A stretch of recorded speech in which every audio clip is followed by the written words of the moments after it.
You know, when I hear someone saying, even though everything goes wrong in my life, even though my car broke down, even though I have a family member that's dear to my heart that's in hospital, even though my finances aren't going as well, yet I will praise God, yet I will love Him, yet I will give Him my all, then it makes me wonder, could this perhaps be coming from a heart that's really blind to the facts? Somebody naive enough, not seeing the reality in a relationship.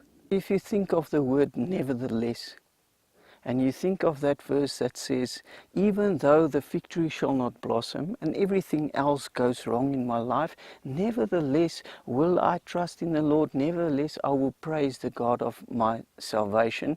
The word that's tough for me to swallow is the word yet, or nevertheless, or still, or even though.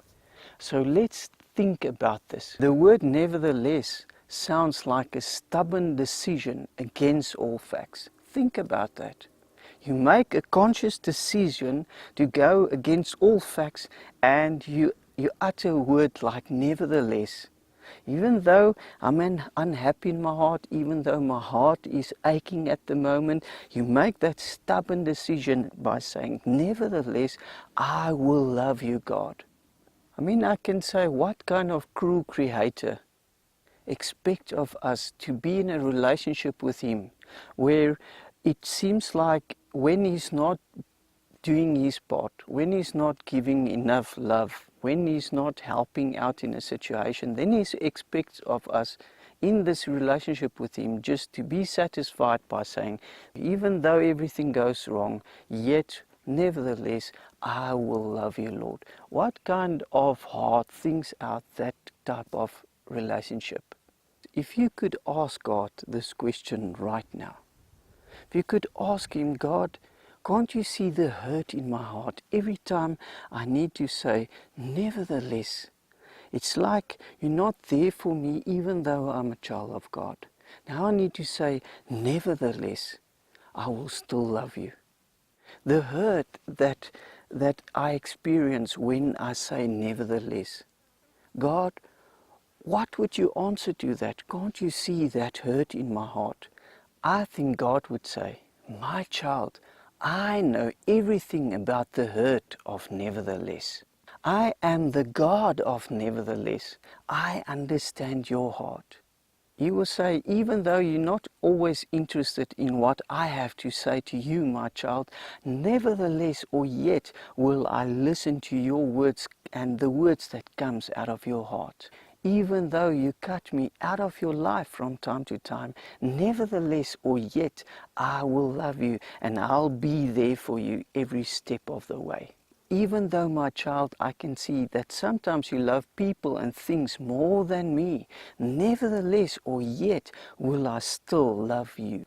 Even though you ignore my advice, nevertheless I will be there when you fall to pick you up. Even though you spend so little time with me, yet or nevertheless I give you every moment of my life. Even though you don't always trust me, I will stay trustworthy and reliable until the end. Even though you disobey me from time to time, I will keep on guiding you by grace. Even though you keep on doing what is wrong, nevertheless or yet, I will give you forgiveness, my child, if you ask me. Even though, my child, from time to time you give up on yourself, nevertheless or yet, I will continuously cheer you on. Even though you were on your way to hell because of rebellion and sin in your heart and life, yet, nevertheless, I made a decision to die for you. Even though I knew that you could reject my love, nevertheless, I gave it to you. Even though I know every ugly thing you do in life, nevertheless or yet, I still love you. Nevertheless or yet, I give you my grace. Nevertheless or yet, I died for you so that you can experience forgiveness, so that I can cleanse your heart again. When we think of the hurt we experience when we say to God, God, even though things aren't going my way, even though there's a lot of things wrong in my life, nevertheless or yet I will trust and rely on you.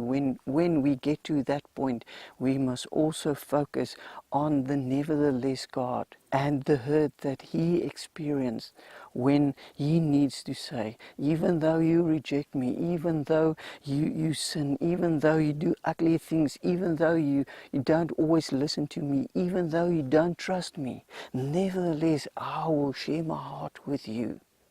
Then you must think of that God really is in this with us together. He shows us His love by sticking with us. I can experience His love.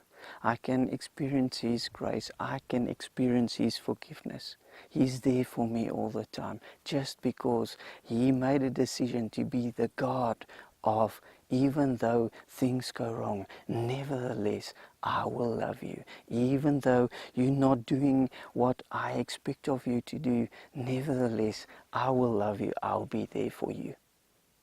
Whenever we look at the word nevertheless, it mustn't be a tough word to swallow. It mustn't be a stubborn decision against all facts. When we say nevertheless, we must think of God that showed us the example of how nevertheless works in a relationship. When we say nevertheless, we must rather think of the fact that we're saying, God, even though things aren't going my way, nevertheless, I will stick with you, because I know you well enough to know that my answer and my help comes from you.